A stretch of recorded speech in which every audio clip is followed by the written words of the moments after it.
Well, students, I'm going to the lecture video vector 27 on the higher order thinking skill. Students, to save the time, I have sketched one figure. आप देखिएगा ध्यान से, एक figure है आपके सामने.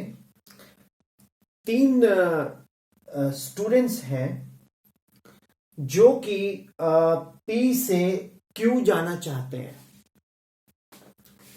और जो पी क्यू है मॉडुलस वो है 200 मीटर. तो एक स्टूडेंट मूव करता है P to Q via A, दूसरा स्टूडेंट मूव करता है P to Q via B, और तीसरा स्टूडेंट मूव करता है P to Q via C. मैं बोर्ड पे जाके भी बताता हूं. First student go to Q via A, second student go to Q via B, and third student goes to Q via C. Hope it is clear. अब मैं इस question की स्टेटमेंट को पढ़ता हूं. 3 students skating on a circular ice ground of radius 200 meter.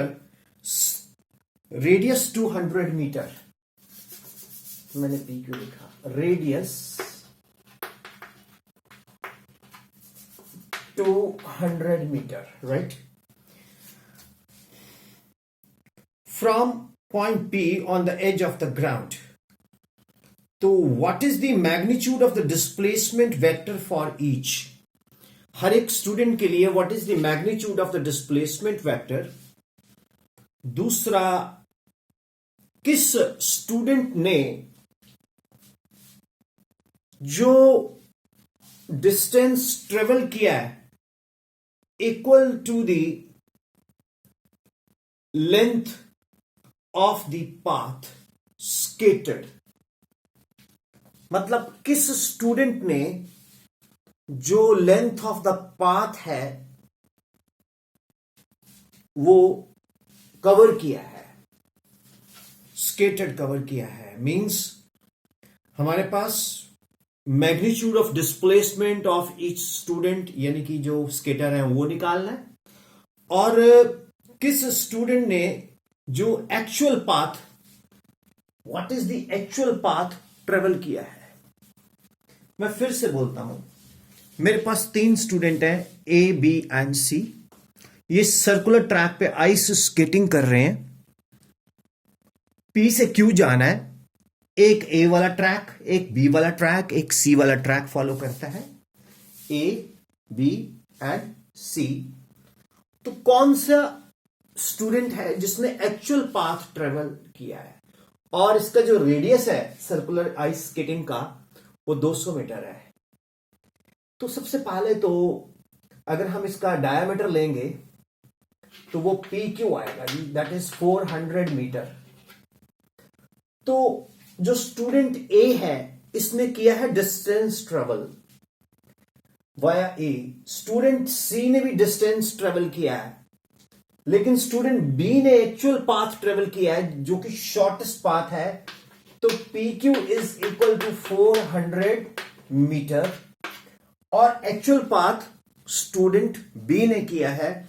जो student A and सी हैं उन्होंने एक्चुअल पाथ ट्रेवल नहीं किया है, उन्होंने ज्यादा डिस्टेंस ट्रेवल किया है. सो ये एक बहुत ही सिंपल सा कॉन्सेप्ट है जो डिस्टेंस एंड डिस्प्लेसमेंट के रिलेशंस को एक्सप्लेन करता है. स्टूडेंट, मैं आपको एक चीज बताता हूं. यूएसआई टीवी याद रखो. मैं क्लास में स्टूडेंट्स को बहुत बोलता हूं USI TV. Displacement is a unique value, it does not change. It is the shortest distance between the 2 points. ठीक है. It is independent of the choice of measurement. आप यहां से देखो, आप यहां से देखो, आप कहीं से भी देखो, it is independent of the choice of the measurement. दूसरा, जब स्टूडेंट पी से क्यू पर चल के आया, वो कहां रुका, कहां उसने ब्रेक लगाई, उसको नहीं पता, तो it does not tell us about the type of the motion since it is in the particular direction, so it is a vector quantity. तो ये करेक्टरिस्टिक्स हैं डिस्प्लेसमेंट के, क्या, यूएसआईटीवी, unique value, it does not change, कहीं से भी आप मेजर करो, it is independent of choice of region, ठीक है। एस, it is the shortest distance, टी doesn't tell us the type of the motion, v, it is a vector quantity. So students, hope it is clear, right? ये question NCERT से है। Now students, एक और question है जो generally 2 या 1 marks का एग्जाम में आ सकता है। When will be the ratio between modulus of a cross b and a dot b modulus will be under root 3? एक बार क्वेश्चन फिर से समझिए। मॉडुलस a क्रॉस b और मॉडुलस a डॉट b की जो रेशो है वो कब अंडर रूट 3 होगी? अब इसका सॉल्यूशन क्या है? Modulus a cross b upon modulus a dot b is equal to under root 3। a cross b क्या है? A B sine theta, A dot B क्या है student? A B cos theta, this gets, A B gets cancel, sine theta upon cos theta is tangent theta, that is root 3, तो theta is equal to 60 degree. जब modulus of A cross B and A dot B, इनका ratio 60 degree पे, ये vector resultant जो आएगा 60 degree पे inclined होगा, तो ये रेशो क्या आ जाएगी? Under root 3। तो उम्मीद करता हूं स्टूडेंट ये क्वेश्चन भी आपको समझ आ गया। ये सीबीएसई एनसीईआरटी टाइप क्वेश्चन है, ये स्कूल लेवल एग्जाम्स में आ सकता है, ये 2 मार्क्स से 1 मार्क्स के बीच में हो सकता है। अगर मैं एग्जामिनर हूं तो मैं इसको 2 मार्क्स में डाल सकता हूं। नेक्स्ट क्वेश्चन चलते हैं जी स्टूडेंट्स। अवर नेक्स्ट क्वेश्चन है, ये क्वेश्चन अगर आप ध्यान से देखो, मैं टेक्निकल टीम को बोलूंगा कि क्वेश्चन फ्रेम में पूरा आए। ये क्वेश्चन है, can 3 vectors in 1 plane give 0 resultant? Can 4 vectors do? क्या 3 वेक्टर किसी एक प्लेन में 0 रिजल्टेंट दे सकते हैं? Can 3 vectors in 1 plane give 0 resultant? चलिए हम आंसर यहां लिखेंगे, वो आप डिस्कशन के बाद बताएंगे यस या नो। हम 3 वेक्टर लेते हैं, A comma B comma C. Now, vector a plus b must be equal to minus c. बहुत ध्यान से देखना, बोर्ड के ऊपर मैंने क्या लिखा है, vector a plus b is equal to c। Okay, means जो वेक्टर a प्लस b का रिजल्टेंट है वो किस प्लेन में लाई करेगा? जिस प्लेन में a एंड b लाई कर रहे हैं, और वो किसके इक्वल होगा? माइनस सी के। वेक्टर a प्लस बी का रिजल्टेंट हम ले लेते हैं r, दैट इज माइनस सी। अब बहुत ध्यान से देखो, जो माइनस सी है वो तो उस प्लेन में नहीं लाई कर रहा जिस प्लेन में वेक्टर a एंड b है। माइनस सी उस प्लेन में नहीं लाई कर रहा जिस प्लेन में वेक्टर a एंड b है, मीन जहां पर रिजल्टेंट r है। This implies a, b and c in one plane does not give does not give zero, बोलो रिजल्टेंट। क्योंकि अगर हमें जीरो रिजल्टेंट देना है तो a plus B must be equal to C, यानी कि vector r must be equal to C. वो उसी ही प्लेन में होना चाहिए जिस प्लेन में a एंड b है, लेकिन जो माइनस c है वो उस प्लेन में नहीं है। क्यों नहीं है? Minus c lies some other plane because it is connected with a negative sign. Therefore, my dear students, it is not possible. अब can four vectors do? अगला पॉइंट क्या आता है? Can four vectors do? आपका mindset क्या कहता है? क्या मैं करवाऊं? क्या आपको एक्सरसाइज दूं? बोलो, क्या मैं आपको करवाऊं या एक्सरसाइज दूं? बोलो भैया। हाँ, क्या बोल रहे हो? करवा दूं? चलो करवा देते हैं। अब इसमें हम क्या करेंगे, चार वेक्टर ले लेंगे ए बी सी डी। अच्छा, पहले का आंसर क्या आ गया था? नो। अब इसका देखते हैं। हम चार वेक्टर ले लेंगे, कौन से? ए बी एंड सी। ठीक है, अब हमने लिए चार वेक्टर्स। चार वेक्टर्स का जो रिजल्टेंट है that we have to find out. C, A, B, C and D can be combined to give a zero resultant when three out of these A, B and C are such that the resultant is equal and opposite to D. C, A plus B plus C का जो resultant है that is what? Equal and opposite to D. So that is possible. That is possible. Okay, right? That is possible. But this is possible only when R lies, the resultant lies in the plane of D. When R lies in the plane of D, means the resultant जो है वो किसके plane में आए? D के।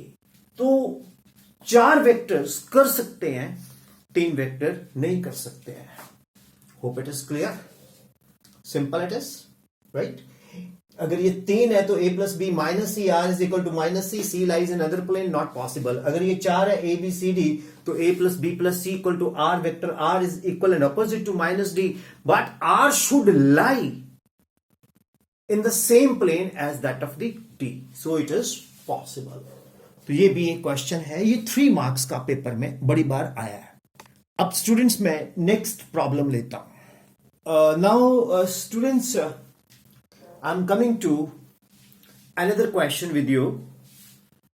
Question क्या है कि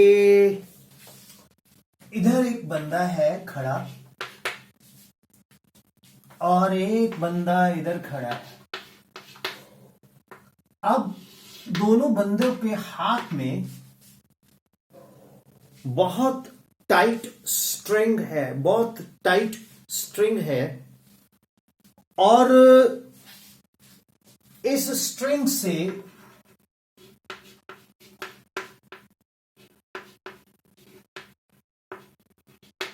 टेन किलोग्राम वेट सस्पेंड किया हुआ है।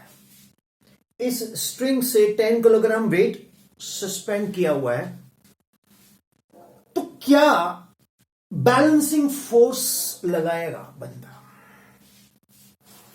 क्वेश्चन समझ आया?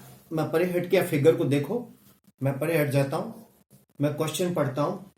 2 persons are pulling the ends of a string in such a way the string is stretched horizontally, और परे हट गया, ठीक है, लिखते जाओ आप लोग। String is stretched horizontally.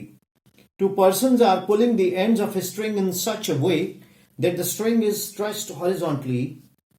When a weight of 10 kg is suspended in the middle of the string, as shown in the figure, the string does not remain horizontal.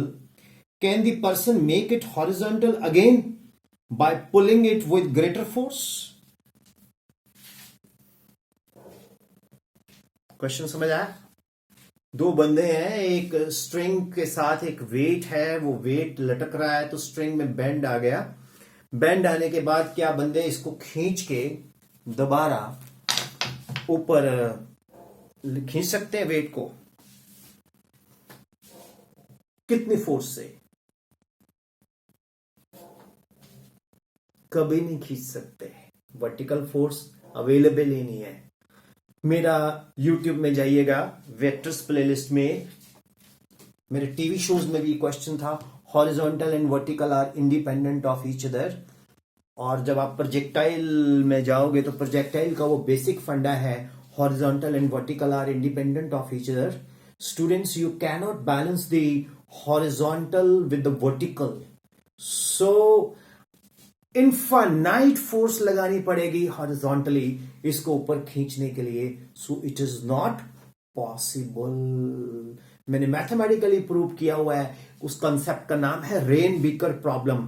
तो आप जाइए उसमें रेन बीकर प्रॉब्लम को study कीजिए और आपको पता लगेगा। स्टूडेंट्स, हम बहुत पायनियर रहे हैं इसमें टीचिंग में। इन द यूट्यूब मैंने बहुत पहले टीवी शोज किए थे। फास्ट वे चैनल है, पंजाब हरियाणा हिमाचल में वो चलता है, शायद कुछ पार्ट ऑफ राजस्थान में भी हो, मैं श्योर नहीं हूँ। उत्तराखंड में भी सुना है कि वो जा रहे हैं। तो उस फास्ट वे चैनल पे मेरा शोज आए थे, वी फिजिक्स। अगर आप कभी गूगल करोगे तो वी फिजिक्स के नाम से मेरे आपको एपिसोड्स मिलेंगे। तो उसमें मैंने बच्चों को, गांव के बच्चों को स्पेशली फोकस किया था। तो उसमें पर हमने मोड ऑफ लैंग्वेज ज्यादा इंग्लिश रख लिया था। तो अब हमारा बायलैंग्वेज है, तो उसमें उस वक्त मैंने 2009 में प्रूव किया था रेन बीकर प्रॉब्लम। कितने साल हो गए, 11 इयर्स बैक, और हम उस वक्त यूट्यूब में नहीं एक्टिवली काम कर, यूट्यूब में अभी भी एक्टिवली ही शुरू हुए हैं कुछ देर से। जो मेरे हिमाचल के स्टूडेंट्स हैं उन्होंने मेरे को बोला कि सर हम बहुत दूर गांव में रहते हैं तो हमें चाहिए और हमें फायदा मिलता है। फिर पंजाब ਦੇ भी बहुत सारे बच्चे ने मैंने किया, ਫਿਰੋਜ਼ਪੁਰ ਦੇ, ਫਰੀਦਕੋਟ ਦੇ डिस्ट्रिक्ट ਦੇ, ठीक है, मानसा बठिंडा उस बेल्ट च क्या, हरियाणा ਦੇ कैथल, चीका, पुंडरी, करनाल, ठीक है। फिर इधर Uttarakhand, Dehradun, Chamoli, and moreover from Maharashtra also, from south also, from Srinagar also, and beyond border also, right. तो स्टूडेंट्स, आप उसको जाके देखना, horizontal and vertical are independent of each other. उसमें मैंने प्रूव किया। तो इसको आप कभी भी बैलेंस नहीं कर सकते। It is next to impossible. Horizontal and vertical are not, can not be balanced, you can never balanced, right, okay. So ये बहुत इंपॉर्टेंट कॉन्सेप्ट है जो मैंने आपके साथ डिस्कस किया। अब एक क्वेश्चन मुझे बच्चे ने पूछा from the city of Chamba. कहते sir, can A plus B, the two vectors, give us a scalar? नहीं भैया, दो वेक्टर्स का सम हमें कभी भी स्केलर नहीं दे सकता। दो वेक्टर का प्रोडक्ट हमें स्केलर दे सकता है अगर वो डॉट प्रोडक्ट में हो, लेकिन दो वेक्टर का सम हमें कभी भी स्केलर नहीं दे सकता। ये रिजल्टेंट हमें क्या आएगा? वेक्टर आर ही आएगा। सो the sum of the two vector is always a vector, it can never be a scalar, right? तो स्टूडेंट्स, मैंने कुछ क्वेश्चंस डिस्कस किए आपके साथ एंड उम्मीद करता हूं ये आपको समझ आए होंगे। और स्टूडेंट्स, आपका फीडबैक जो है उसी से मुझे पता लगेगा कि आपको कितना एडवांटेज होता है। मैं एक नेचुरल क्लासरूम टीचिंग जो होती है रिकॉर्ड करवा के आपको भेजता हूं। ये अनएडिटेड होती है, इसमें एडिटिंग नहीं होती। सिर्फ बोर्ड जब रब करते हैं तो ये लोग कुछ बिट्स बचा लेते हैं। कई बार ये जो स्टूडेंट्स होते हैं, ये इनकी कॉपीज को देखना होता है जाके, तो वो टाइम हम सेव कर लेते हैं।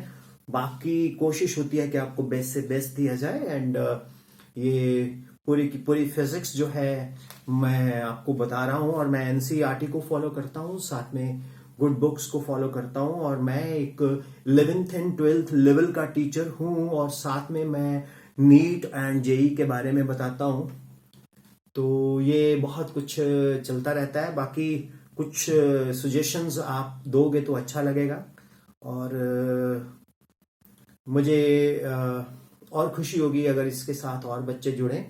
और मैं इतना गारंटी देता हूं कि आपकी ट्यूशन फीस बच जाएगी जी। जो 40-50 हजार आपने लगाने थे, साथ में फ्यूल लगाना था, वो बचा दूंगा। न्यूमेरिकल्स भी सारे करवा दूंगा। एनसीईआरटी तो मैं डिट्टो सॉल्व करवाऊंगा, दैट इज देयर। एंड सारे क्वेश्चंस, आपके डाउट्स पॉसिबल है जितने मैं ले सकता हूं लूंगा, ठीक है। So God bless you, work very hard, bye bye, see you. अभी तक इतना तैयार करो, फिर आगे निकलते हैं और ऐड ऑन करते जाएंगे। अब आप डाउट्स भेजते जाओ, बट होम वो सिलेबस से। मुझे पीएचडी वाले डाउट्स नहीं चाहिए, मैं पीएचडी वालों को नहीं टीच करता। मेरी क्लास स्ट्रेंथ है 9, 10, 11, 12, राइट, ओके।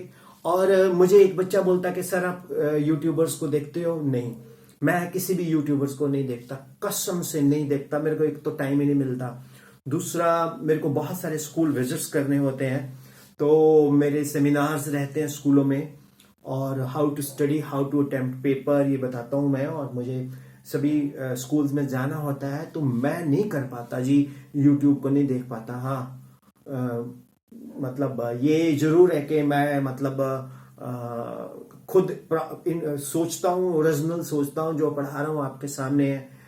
कोई कुछ भी ऐसा हो, मतलब हम सिंपल है, देखो इसमें कोई हमने शो ऑफ भी नहीं किया हुआ, कोई इस तरह से हम कोई आकर्षक, क्या बोलते हैं हिंदी में, अट्रैक्टिव, यस, आकर्षक, कोई हम इसके ऊपर टाइटल नहीं बनाते। यही रिकॉर्ड होता है, ऐसे ही अपलोड कर देते हैं ये लोग, एंड वही आ जाता है, ठीक है।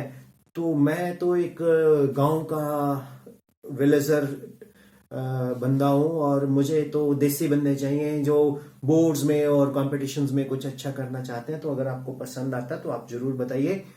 मैं आपको फिर बोल रहा हूँ, आप पैसे अपने बचा लोगे, ट्यूशन्स के टाइम भी, और वही फोकस कर लो।